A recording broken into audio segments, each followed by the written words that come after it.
ബാക്കിൽ വന്നിരുന്നത് ഞാൻ കണ്ടില്ല, പക്ഷെ അവൻ്റെ അടുത്തേക്ക് വന്നതുമില്ല. അത് നിമിത്തമായി. ഞാൻ ഒരാളെ 10ാം ക്ലാസ് പാസ്സാക്കാൻ, പിന്നെ അവിടുന്ന് അങ്ങോട്ടുള്ള വിദ്യാഭ്യാസം നടത്താൻ ഉസ്മാൻ ഒരു നിമിത്തമായി. ആളാകലല്ല, ഒരു നിമിത്തമാകല. ഫ്രണ്ട്സിന് നിമിത്തമാകാൻ പറ്റണം. ഫ്രണ്ട്സിന് നിമിത്തമാകാൻ പറ്റണം. എന്തൊരു ഹരായിരിക്കും, എന്തൊരു രസമായിരിക്കും. ഞാൻ ഇന്നാൾ തൃശ്ശൂർ ജില്ലയിലൊരു സ്കൂളിൽ പോയപ്പോൾ ഫ്രണ്ട്സിനെ പറ്റി വല്ലാണ്ട് പറഞ്ഞപ്പോൾ ഒരു രക്ഷിതാവ് ഫീഡ്ബാക്ക് പറയാൻ വേണ്ടി വന്നിട്ട് മൈക്ക് പിടിച്ചിട്ട് അങ്ങോട്ട് കരഞ്ഞു. എൻ്റെ പ്രസംഗം കേട്ടിട്ടല്ല, അദ്ദേഹം പറഞ്ഞു സാർ എന്ന് പറഞ്ഞിട്ട് ആൾക്കാരുടെ ഫീഡ്ബാക്ക് പറയാണ്. ഞാനിവിടെ ഇരുന്നപ്പോൾ ഫ്രണ്ട്സ് വലിയൊരു സ്വാധീന ശക്തിയാണെന്ന് കേട്ടപ്പോൾ ഞാൻ ആലോചിച്ച് പോവാണ്. എൻ്റെ പെങ്ങളെ കുട്ടി, എനിക്ക് ആകെ ഒരു പെങ്ങളുള്ളൂ, ആ പെങ്ങൾക്ക് ആകെ ഒരു കുട്ടിയേ ഉള്ളൂ. ആ കുട്ടി ഈ സ്കൂളിലാണ് പഠിച്ചത്.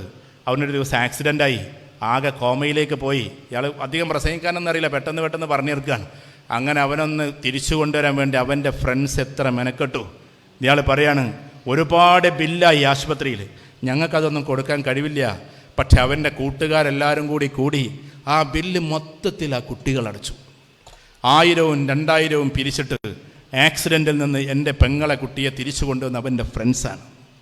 പിന്നെ അദ്ദേഹം പറഞ്ഞു പോരാ, പിന്നെ വീട്ടിലേക്ക് ചിലവിനൊക്കെ വേണമല്ലോ. അവനും തളർന്നു, അവൻ ഉപ്പയില്ല, അങ്ങനത്തെ ഒരു കഥയാണ്. അങ്ങനെ അവൻ്റെ വീട്ടിലേക്ക് മാസത്തിൽ 2000-3000 കുട്ടികളെത്തിക്കും. അതിലേറെ രസകരമായി പല മതവിശ്വാസികൾ ഇതിലുണ്ടാവാം. ഞാനവർ പറഞ്ഞൊരു കാര്യം പറയാം. ആരോ പറഞ്ഞു കൊടുത്തത് അല്ലാഹുമ്മ അദ്ഹിബിൽ ബഅ്സ റബ്ബന്നാസ് വശ്ഫി അൻത ശാഫി ലാ ശിഫാ ഇല്ലാ ശിഫാഉക ശിഫാഅൻ ലാ യുഗാദിറു സഖമാ എന്ന് 70,000 പ്രാവശ്യം ദൈവത്തോട് പ്രാർത്ഥിച്ചാൽ എല്ലാ രോഗങ്ങളിൽ നിന്ന് മുക്തി വരുമെന്ന് ഹദീസുണ്ട് എന്നൊക്കെ പറഞ്ഞുകൊണ്ട് ഏതൊരു പണ്ഡിതൻ പറഞ്ഞപ്പോൾ 70 കുട്ടികൾ വന്നത്രേ. 70 കുട്ടികൾ, അവൻ്റെ മുസ്ലിം ഫ്രണ്ട്സ്, മറ്റുള്ള ഫ്രണ്ട്സുണ്ട് കൂടെ, എല്ലാവരും ഉണ്ട്. എന്നിട്ട് പറഞ്ഞു ഞങ്ങൾ ഓരോരുത്തരും 1000 വീതം അത് ചെല്ലി തീർത്തോളാം, ഞങ്ങൾക്കതൊന്ന് എഴുതി തരുന്നു. It is friends, it is friends. ഇങ്ങനൊരു ഫ്രണ്ടാകാൻ നമുക്ക് പറ്റുമോ? ഇങ്ങനൊരു സുഹൃത്താകാൻ നമുക്ക് പറ്റുമോ? നമ്മുടെ പ്രിയപ്പെട്ട കൂട്ടുകാരെ നാളെ ആലോചിക്കുന്ന സമയത്ത് അവൻ്റെ വളർച്ചയിൽ, അവൻ്റെ ഉയർച്ചയിൽ ഒരു ചെറിയ നിമിത്തമാകാൻ എനിക്ക് പറ്റിയിട്ടുണ്ട് എന്ന് ഓർക്കാൻ നമുക്ക് പറ്റുമോ? അവിടെ വെച്ചിട്ട് വേണം ഈ കാണുന്ന ഇന്നത്തെ വോയിസ് ഓഫ് ഓർക്കാട്ടിരിയുടെ ഈ പരിപാടിയിൽ നമ്മൾ പങ്കെടുക്കാൻ. അങ്ങനത്തെ ഫ്രണ്ട്സാകാൻ നമ്മൾ ശ്രമിക്കലാണ്. നമ്മുടെ പ്രിയപ്പെട്ട കൂട്ടുകാരെ വളർത്തിക്കൊണ്ടുവരുന്ന, പ്രിയപ്പെട്ട കൂട്ടുകാരെ ഉയർത്തിക്കൊണ്ടുവരുന്ന, അവരെ ഒരിക്കലും തകർത്തുന്നവരല്ല, അവരെ തളർത്തുന്നവരല്ല, ജീവിതത്തിൻ്റെ തെരുവിലേക്ക് വലിച്ചെറിയപ്പെടുന്നവരല്ല. അതിന് പകരം തീരെ പഠിക്കാത്ത കുട്ടികളുണ്ടാവുമല്ലോ, പാടെ പഠിക്കാത്ത കുട്ടികളെ വളർത്തിക്കൊണ്ടുവരൽ ഒരു ഭയങ്കര രസമാണ്. ഞാനൊരു അധ്യാപകനാണ്. എൻ്റെ വിദ്യാർത്ഥിയും എൻ്റെ കസിനും ഒക്കെ ഇവിടെ ഇരിക്കുന്നുണ്ട്. കസിനും വിദ്യാർത്ഥിയൊക്കെ ഒന്ന് തന്നെ, അവരെൻ്റെ കൂടെ വന്നതാണ്. അവർക്കൊക്കെ അറിയാം, നമ്മളൊക്കെ പഠിപ്പിക്കുമ്പോൾ ഏറ്റവും പഠിക്കാത്ത കുട്ടികളെ ഫോക്കസ് ചെയ്യാം, ബാക്ക് ബെഞ്ചുകാരെ. എപ്പോഴും ഞാനൊരു ഉസ്മാനായി കൊടുക്കാൻ വേണ്ടി ശ്രമിക്കാറുണ്ട്. എൻ്റെ പഴയ കൂട്ടുകാരൻ പഠിക്കാത്ത കുട്ടികളെ ഉയർത്തിക്കൊണ്ടല്ലോ ഭയങ്കര കമ്മിറ്റ്മെൻറ്റും ആയിരിക്കും അവർക്ക്. ഏത് രാജ്യത്ത് പോയാലും അവർ കാത്തിരിക്കും. പല രാജ്യങ്ങളും നമുക്ക് സ്റ്റുഡൻസ് ഉണ്ട്, ഒക്കെ സ്റ്റുഡൻസാണ് വരിക. UK എന്നെ പരിപാടിക്ക് കൊണ്ടുപോയത്, ആദ്യം കൊണ്ടുപോയത് എൻ്റെ വിദ്യാർത്ഥികളാണ്. 100-300 വിദ്യാർത്ഥികളുണ്ട് എനിക്കവിടെ. വിദ്യാർത്ഥികളുടെ വളർച്ചയിൽ നമ്മൾ പങ്കാളിയാവുക, അത് അധ്യാപകരുടെ ദൗത്യം. ഇതേപോലെ നമ്മുടെ ഫ്രണ്ട്സിൻ്റെ ഏറ്റവും വലിയ വളർച്ചയിൽ നമ്മൾ പങ്കാളിയാവുക.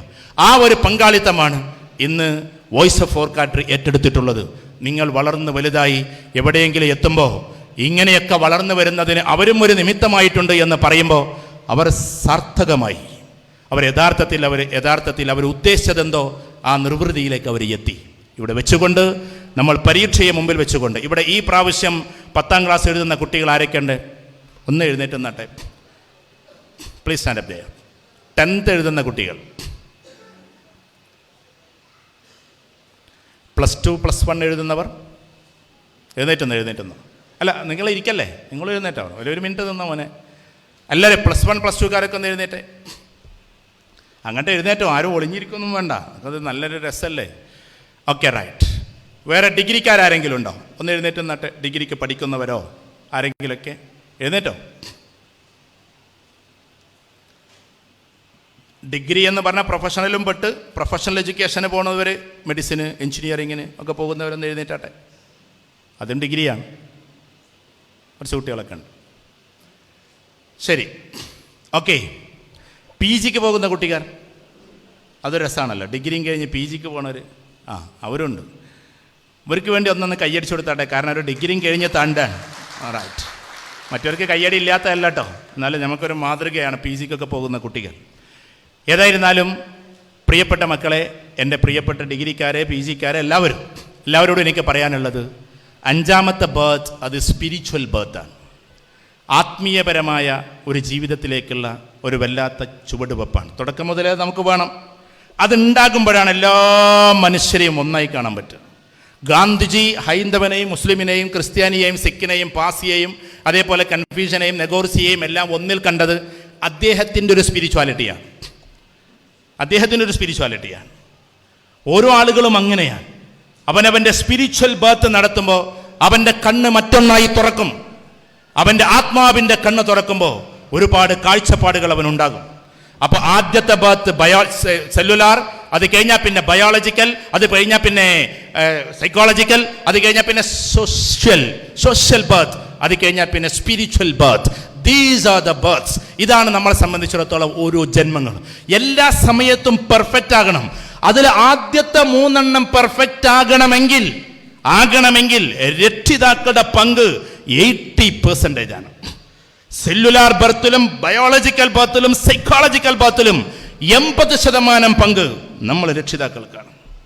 രക്ഷിതാക്കൾ ശ്രദ്ധിച്ചിട്ടില്ല എങ്കിൽ ആ കുട്ടികൾ വഴിതെറ്റും. ആ കുട്ടികൾക്ക് കൊച്ചുനാളിലെ കഥ പറഞ്ഞു കൊടുക്കണ്ടേ? 7 വയസ്സ് വരെയാണ് താടയിൽ കൈവച്ചുകൊണ്ട് അല്ലെങ്കിൽ ഇങ്ങനെ കവിളിൽ കൈവച്ചുകൊണ്ട് കുട്ടി കഥ കേൾക്കാനിരിക്കുക. നിങ്ങൾ എത്ര മാതാപിതാക്കളുണ്ട് 7 വയസ്സിന് മുമ്പേ കുട്ടികൾക്ക് 100 കണക്കിന് കഥ പറഞ്ഞു കൊടുത്തവർ? കുട്ടി ഇങ്ങനെ അന്തിച്ച് കേട്ടിരിക്കും. ഓരോന്ന് ദൈവത്തെക്കുറിച്ച് പറയുമ്പോൾ, അപ്പോൾ ആകാശത്തിന് മേലെയാണ് അമ്മ, ആകാശത്തിന് മേലെയാണ് അമ്മേ എന്നൊക്കെ ചോദിക്കും. ആ കഥ നമ്മൾ പറഞ്ഞു കൊടുത്തോ? സൈക്കോളജിക്കൽ ബർത്തിൽ നമ്മൾ ചില അപാകതകൾ കാണിച്ചിട്ടുണ്ട്. എന്തെങ്കിലുമൊക്കെ ഒന്ന് എടുത്തുകൊണ്ട് വരുമ്പോൾ, മോനെ അത് എടുക്കരുതേ, അതെടുക്കുമ്പോൾ ദൈവം കോപിക്കൂട്ടോ, ദൈവം നിന്നെ സ്നേഹിക്കുന്നതല്ലേ എന്നൊക്കെ പറഞ്ഞിട്ട് ഇങ്ങനെ പഠിപ്പിച്ചു കൊടുക്കുമ്പോൾ, കോപിക്കൂല്ലേ, എന്നാൽ എടുക്കൂലട്ടോ അമ്മച്ചിയെ എന്ന് പറഞ്ഞവനെ നമ്മൾ പഠിപ്പിച്ചു കൊടുത്തോ? ഇങ്ങനെ ഒരു കുട്ടിയെ ചാനലൈസ് ചെയ്യും. വെറും ഭക്ഷണമാണോ നമ്മൾ ഉണ്ടാക്കി കൊടുക്കുന്നത്? വെറും ഭക്ഷണം. പാരൻറ്റിങ് എന്ന് പറഞ്ഞാൽ ഭക്ഷണം കൊടുക്കല. അത് ഹോട്ടലിൽ നിന്ന് കിട്ടും, വേറെ എവിടെ നിന്നും കിട്ടും. ഇപ്പോൾ ഇനിയൊക്കെ ഓൺലൈനിൽ ബുക്കിംഗ് വരാൻ പോവാണ്. എൻ്റെ കുറച്ച് സുഹൃത്തുക്കൾ എൻ്റെ അടുത്ത് വന്നിരുന്നു. ഞാൻ വെച്ച് ഇങ്ങനെ ഒരു ഐഡിയ നിങ്ങൾക്ക് ചെയ്യാൻ പറ്റുമെങ്കിൽ ചെയ്തോന്ന്. അവർ തുടങ്ങാൻ പോവാണ്. ഐഡിയ മൊത്തത്തിൽ നിങ്ങളോട് പറഞ്ഞില്ല. ഏതായിരുന്നാലും ഇതാണ് പരിപാടി. ഗൾഫിൽ ഒരാളിരുന്ന് ബർഗർ കഴിക്കുമ്പോൾ വീട്ടിലേക്ക് അതെത്താൻ വേണ്ടിയിട്ട് ഗൾഫിൽ നിന്ന് ബുക്ക് ചെയ്യും. കോളിംഗ് ബെല്ല് നെക്കിയിട്ട് ആൾ ബർഗർ ആയിട്ട് വരുമ്പോഴാണ് ആകെ അന്തം വിടുക. വാപ്പ ബുക്ക് ചെയ്തതാണ് അല്ലൈനിൽ നിന്ന്. ഞാൻ പറഞ്ഞ മനസ്സിലായോ? അത് ഏത് ട്രാക്കിലൂടെ ഞാൻ നിങ്ങൾക്ക് പറഞ്ഞു തരില്ല. അത് ശരിയല്ല. കാരണം അവർക്ക് പറഞ്ഞു കൊടുത്ത അതേ മെത്തഡോളജി നിങ്ങൾക്ക് പറഞ്ഞു തരുമ്പോൾ അത് രസമാണ്. അതായത് ഗൾഫിലിരുന്നിട്ട് പാവങ്ങനെ നല്ലൊരു ഫുഡ് കഴിക്കാണ്. ആ സമയത്ത് ഇങ്ങനെ മക്കളെങ്ങനെ ആലോചിക്കുകയാണ്, പാവം മക്കൾ വരയിലുണ്ടാവും, അവർക്കിതിപ്പോൾ കിട്ടൂലല്ലോ എന്ന് ചിന്തിക്കുമ്പോൾ പെട്ടെന്ന് എത്തിച്ചു കൊടുക്കാനൊന്നും പറ്റൂല. അപ്പം തന്നെ അവിടെ ഇരുന്നിട്ട് ഓൺലൈനിൽ ബുക്ക് ചെയ്യാൻ 1/2 മണിക്കൂറിൻ്റെ ഉള്ളിൽ സാധനം വീട്ടിലെത്തുകയാണ്. മനസ്സിലായോ? അപ്പോൾ എത്തുന്ന സമയത്ത് മക്കൾ, അപ്പോൾ ഇമോ ഉണ്ട്, പല ഇതുണ്ട്, പാപ്പച്ചിയെ നിങ്ങളെന്താ ചെയ്യണേ? ഞാനതാ കഴിച്ചോണ്ടിരിക്കുക, നിങ്ങളും കഴിച്ചോ. അങ്ങനത്തെ ഒക്കെ വേൾഡ് വരാൻ പോവാണ്. അതുകൊണ്ട് ഭക്ഷണത്തിൻ്റെ കാര്യത്തിൽ നിങ്ങൾ ടെൻഷൻ അടിക്കണ്ട. ഭാവിയിൽ കുട്ടികളൊക്കെ മാളികപ്പുറത്ത് ഇരുന്നിട്ടേ ഇനി ചിലപ്പം ഭാവിയിൽ പർച്ചേസ് എന്ന് പറഞ്ഞ സാധനം ചിലപ്പം കോളിംഗ് ബെല്ല് നിൽക്കലാവില്ല. ഇപ്പോഴത്തെ ക്യാമറ ഒക്കെ ഉണ്ടല്ലോ ഒരു വിമാനം പോകാൻ, ഇതേപോലെ അയിമ കൊളുത്തിയിട്ടാണ് കാരൻ കുട്ടിക്ക് മാളികപ്പുറത്ത് കൊടുന്നു കൊടുക്കുക. അതുവരെയൊക്കെ ലോകം എത്തിപ്പോയിട്ടുണ്ട്. ഞാൻ പറയുമ്പോൾ നിങ്ങൾക്ക് അത്ഭുതമൊന്നും തോന്നണ്ട. ക്യാമറ എടുക്കാൻ വേണ്ടി പോകുന്നില്ലേ സാധനം, അങ്ങനത്തെ എന്തെങ്കിലും വലിയ സാധനം വന്നുകാണ്ട് കുട്ടിക്ക് ഒറ്റയ്ക്ക് ചോക്ലേറ്റ് കൊടുത്തുകൊണ്ട് പോകും. താഴത്തിരിക്കണം, നമ്മൾ അറിയണേ ഉണ്ടാവില്ല അവൻ ബുക്ക് ചെയ്തതും കൊടുന്നു കൊടുത്ത് പോയതും. അത്രത്തോളം ഫുഡിൻ്റെ കാര്യത്തിൽ നിങ്ങൾ ടെൻഷൻ അടിക്കണ്ട. നിങ്ങൾ അതിനു വേണ്ടി ഇത്ര മെനക്കെടും വേണ്ട. നമുക്ക് 18 മണിക്കൂറും പണി അതല്ലേ. 6 മണിക്കൂർ ഉറക്കം കഴിച്ചാൽ നമ്മളെ പണി എന്താ? നേരം വെളുത്ത് സുബഹിക്കാണ്ട് ഇറങ്ങിയതാണ്. അംഗം അടുക്കളയിൽ കിടന്നിട്ട് അംഗമാണ്. For what? വെറും ഭക്ഷണം കൊടുക്കാൻ. ഭക്ഷണം പ്രിപ്പയർ ചെയ്യലാണ് നമ്മുടെ പണി. പ്രത്യേകിച്ച് അവിടെ നിന്ന് ഇങ്ങോട്ട് എന്താണെന്ന്, തിരുവനന്തപുരത്ത് പോയാൽ വലിയ ഫുഡൊന്നും വല്ലാണ്ട് കിട്ടൂല. കൊല്ലത്ത് വരുമ്പോൾ കുറച്ചും കൂടി കിട്ടും. ഇങ്ങനെ വരുന്നിടത്തോളം കൂടിക്കൂടി വരികയാണ്. കോഴിക്കോടിൻ്റെ വിട്ട് കോഴിക്കോടിൻ്റെ ഈ ഭാഗത്തേക്ക് വരുമ്പോൾ ഫുഡ് നിങ്ങൾക്ക് അതിന് തന്നെ ജോലിയുള്ളൂ. അത് കഴിഞ്ഞ് കണ്ണൂർക്ക് പോകുമ്പോൾ അതിനേക്കാളും കുറച്ചും കൂടി കെങ്കേമം. ഇങ്ങനെയാണ്. അപ്പോൾ ചുരുക്കത്തിൽ നമ്മൾ ഇതിൽ ഫോക്കസ്ഡ് ആണ്. ഞാൻ ഇന്നലെയും ഭക്ഷണം കഴിച്ചത് MRIയിൽ നിന്ന്. നിങ്ങളെ നാട്ടുകാരനാണല്ലോ. ഫുഡൊക്കെ നല്ല ഉഷാറായിട്ട് ഉണ്ടാക്കും മൂപ്പര്. ശരിയാണ്, ഫുഡ് അങ്ങോട്ട് ഉണ്ടാക്കുകയാണ്. ഞാൻ ഗദ്ദാഫിയെ പറ്റി പറയല്ല. ഞാൻ പറഞ്ഞെന്തെന്ന് വെച്ചാൽ അങ്ങനെ ഫുഡിന്റെ കാര്യത്തിൽ നമ്മൾ കോൺസെൻട്രേറ്റ് ചെയ്ത് ഹോട്ടലുകൾ, വീടുകളൊക്കെ. പക്ഷേ ഈ കാണുന്ന ഫുഡ് മുഴുവൻ ഉണ്ടാക്കിയിട്ട് എത്രായിരം രൂപ നമ്മൾ ചെലവഴിച്ചു. ഒരു 10,000 രൂപയുടെ പുസ്തകമെങ്കിലും നമ്മുടെ വീട്ടിൽ നമ്മൾ കൊണ്ടുവന്ന് വെച്ചിട്ടുണ്ടോ? നമ്മുടെ കുട്ടികൾക്ക് എല്ലാ ഫെസിലിറ്റിയും ഒരുക്കിയിട്ട് നമ്മൾ തന്നെ പറയല്ലേ തുടരുത്, പിടിക്കരുത്. ആരാ മൊബൈൽ കൊടുന്നെടുത്തേ? വാപ്പച്ചി. ആരാ ഇതിന് പൈസ കൊടുത്തേ? ഉമ്മച്ചി. ആരാണ് ഈ കാണുന്ന കാര്യങ്ങൾ ചെയ്തേ? ഇതൊക്കെ വരന്നെ. എന്നിട്ട് പറയണം അത് തുടരുത്, അത് പിടിക്കരുത്. വിശക്കുന്നവന്റെ മുമ്പിൽ ബിരിയാണി കൊടുന്നെടുത്തിട്ട് തിന്നരുത് എന്ന് പറയുന്നത് പോലെയാണ് നിങ്ങൾ ഓരോരുത്തരുടെയും പണി. അപ്പൊ കുട്ടികളെ സംബന്ധിച്ചിടത്തോളം അതിനെ ചാനലൈസ് ചെയ്ത് മുന്നോട്ട് കൊണ്ടുപോകണ്ടേ? ആ ചാനലൈസേഷനിൽ വളരെ ശ്രദ്ധിക്കണം. ഏറ്റവും പ്രധാനം കൊച്ചുകുട്ടിക്കാലം മുതലേ കുട്ടികളെ 3 കാര്യത്തിൽ കോൺസെൻട്രേറ്റ് ചെയ്യിപ്പിക്കലാണ്. അതിൽ നമ്പർ വൺ എന്ന് പറഞ്ഞാൽ അത് എത്തിക്സ്, വാല്യൂസ്. എത്തിക്സ് ആൻഡ് വാല്യൂസിൽ കോൺസെൻട്രേറ്റ് ചെയ്യിപ്പിക്കണം. കുട്ടി എങ്ങനെ പോയാലും എത്തിക്സ് ആൻഡ് വാല്യൂസ് വിടരുത്. ചെറിയ ചെറിയ കുസൃതികളൊക്കെ ഉണ്ടായിക്കൊള്ളട്ടെ, ചെറിയ ചെറിയ വികൃതികൾ ഉണ്ടായിക്കൊള്ളട്ടെ, അവൻ കളിക്കാൻ പോയിക്കോട്ടെ. ആദ്യത്തെ 6 അടിക്കേണ്ടത് നമ്മുടെ മക്കൾ തന്നെ, ആദ്യത്തെ ഗോൾ അടിക്കേണ്ടത് നമ്മുടെ മക്കൾ തന്നെ. അതിലൊന്നും നിങ്ങളൊരു അമാന്തവും കാണിക്കണ്ട. ഗ്രൗണ്ടിലേക്ക് വേണമെങ്കിൽ ആഴ്ചയിൽ ഒരു പൈസയും കൊടുത്തിട്ട് വിട്ടോ. അവർ നല്ല രസകരമായി കളിച്ചിട്ട് 3ഉം 4ഉം ഗോളൊക്കെ അടിച്ച് വരട്ടെ. അതൊക്കെ അവന്റെ ആ കാലഘട്ടത്തിന്റെ ഐതിഹാസികതകളാണ്. പക്ഷേ ആ സമയത്ത് ഇങ്ങനെ മഗ്‌രിബിനോട് സമയമായി ബാങ്ക് കൊടുത്ത് യശവരെ കളിക്കലല്ല രീതി. ആ സമയത്ത് അവന്റെ മനസ്സിന്റെ ഉള്ളിൽ എന്നെ വിളിച്ചിട്ടുണ്ട് എന്നെ സിട്ടാവ് എന്ന് ചിന്തിക്കലാണ്. ആ സമയത്ത് രാത്രിയിൽ അല്ലെങ്കിൽ നിശബ്ദമായി പ്രാർത്ഥിക്കേണ്ടുന്ന ഓം സഹനാ ഭവതു സഹന ഭുനക്തു സഹവീര്യം കരവാവഹൈ തേജസ്വിനാ വദീതമസ്തു മാ വിദ്ദിശാവഹൈ ഓം ശാന്തി എന്ന് എനിക്ക് പ്രാർത്ഥിക്കാനുണ്ട്. വീട്ടിൽ തിരി തെളിയിച്ച് ഞാൻ എൻ്റെ ദൈവത്തോട് പ്രാർത്ഥിക്കണമെന്ന് ഹൈന്ദവ കുട്ടികൾ തീരുമാനിക്കുമ്പോൾ ലോകം സമാധാനത്തിലേക്ക് എത്തും. ഈ പ്രാർത്ഥനയുടെ അർത്ഥം തന്നെ എന്താണ്? ഞങ്ങൾ പഠിച്ചത് തെളിഞ്ഞു വരട്ടെ, ഞങ്ങൾ സംരക്ഷിക്കപ്പെടട്ടെ, ലോകത്തിൽ മുഴുവൻ സമാധാനമുണ്ടാകാൻ ഞങ്ങൾ ഹേതുകമാകട്ടെ. സമാധാനകാംക്ഷിയായി ജീവിക്കാൻ വേണ്ടി ഒരു ഹൈന്ദവ കുട്ടി പ്രഭാതത്തിലും രാത്രിയിലും പ്രാർത്ഥിക്കുമ്പോൾ ആ കുട്ടിക്ക് മറ്റൊന്നാകാൻ പറ്റുമോ? അപ്പൊ ആ വാല്യൂസ്, ആ എത്തിക്സ്. തന്റെ വീടിന്റെ തൊട്ടപ്പുറത്ത് നിൽക്കുന്നത് പാവം, അവിടെ ഒരു മുഹമ്മദ് ഇപ്പുറത്തൊരു ശങ്കരേട്ടനുണ്ട്. ഇവരെല്ലാവരും മോനെ ഒരു ദൈവത്തിന്റെ കുടുംബക്കാരാണ് എന്ന് പഠിപ്പിച്ചു കൊടുക്കാൻ പറ്റാത്ത നമ്മൾ മാതാപിതാക്കൾ പിന്നെ ഏത് ദൗത്യമാണ് ചെയ്തത്? ഈ കാണുന്ന മുഴുവൻ മനുഷ്യരും ദൈവത്തിന്റെ കുടുംബക്കാരാണ്. അങ്ങനെ പറയുമ്പോൾ നിങ്ങൾക്ക് തോന്നുന്നത് എന്ത് വർത്തമാനമാണ്? APJ അബ്ദുൽ കലാം, ഞാൻ ഇവിടെ സൂചിപ്പിച്ചിട്ടുണ്ട്. അദ്ദേഹം പുസ്തകത്തിൽ എഴുതാൻ APJ അബ്ദുൽ കലാം തന്റെ പഠനം കഴിഞ്ഞ് എഞ്ചിനീയറിംഗിന്റെ വൈദഗ്ധ്യത്തോടു കൂടി പാസ്സായി അദ്ദേഹം ആദ്യമായി ബാംഗ്ലൂരിലേക്ക് ജോലിക്ക് പോകാൻ വേണ്ടി നിൽക്കുകയാണ്. ആ സമയത്ത് അദ്ദേഹത്തിന്റെ അയൽവാസിയുടെ വീട്ടിൽ പോയി ഒന്ന് അനുവാദം ചോദിച്ചിട്ട് അല്ലെങ്കിൽ ഒന്ന് അനുഗ്രഹം വാങ്ങിച്ചിട്ട് പോകാമെന്ന് വിചാരിച്ചു. കാരണം ഒരു ബ്രാഹ്മണനായ ഒരു മനുഷ്യനാണ്, നല്ല വിശാല കാഴ്ചപ്പാടുള്ള ഒരു മനുഷ്യനാണ്. തൻ്റെ ഗുരുതുല്യനായ മനുഷ്യന്റെ അരികിൽ പോയിട്ട് കലാം ചോദിക്കാണ്, സാർ ഞാൻ പോവാണ്, ഞാൻ നാളെ ജോലിക്ക് പോവാണ്. പ്രയാസപ്പെട്ട് വളർന്ന് പ്രയാസപ്പെട്ട് പഠിച്ച് രാവിലെ 4 മണിക്ക് എഴുന്നേൽപ്പിക്കുമായിരുന്നു സ്വന്തം പിതാവ് എഴുന്നേൽപ്പിച്ചിട്ട് ആദ്യം ചെയ്യുന്ന പണി എന്താ? 4 മണിക്ക് എഴുന്നേൽപ്പിക്കണേന്നെ ബാങ്ക് കൊടുക്കാൻ പോവാനാണ്. പള്ളിയിൽ ബാങ്ക് കൊടുക്കാൻ പോകുന്ന പാവം മുഅദ്ദിന്റെ മകനാണ്.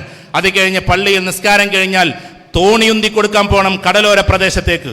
അങ്ങനെ കടലിലേക്ക് തോണിയുന്തുമ്പോൾ പിതാവ് ഉന്തുമ്പോൾ ഇവിടെ റാലി സൈക്കിളിന്റെ പെഡൽ ചവിട്ടിക്കൊണ്ട് പേപ്പർ എന്ന് വിറ്റ് നടന്ന പാവം ഒരു കലാം ഓരോ ഡോക്ടറുടെയും എഞ്ചിനീയറുടെയും വീട്ടിൽ പോകുമ്പോൾ ആ വീട്ടിലുള്ള കുട്ടികളന്ന് വലിയ വലിയ സ്കൂളിലേക്ക് പോകാൻ വേണ്ടിയിട്ട് എഴുന്നേറ്റ് നിൽക്കുന്നുണ്ടാകുമായിരുന്നത്രേ.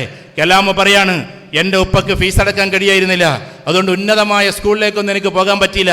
കടപ്പികൾ പഠിക്കുന്ന സാധാരണ സ്കൂളിലേക്ക് എന്നെ പഠിക്കാൻ വിടുമ്പോൾ ഈ പേപ്പർ വിൽക്കാൻ പോകുന്ന സമയത്ത് ചെന്നൈയുടെ അല്ലെങ്കിൽ മറ്റുള്ള പ്രദേശങ്ങളിലൊക്കെ ഉന്നതമായി പഠിക്കുന്ന കുട്ടികളുടെയൊക്കെ ഇങ്ങനെ ഡ്രസ് കോഡും കാര്യങ്ങളും കാണുമ്പോൾ പലപ്പോഴും ഞാൻ ആഗ്രഹിച്ചു പോയിട്ടുണ്ട്, ഇവരെ പോലെ എനിക്ക് പഠിക്കാൻ പറ്റുമെന്ന്.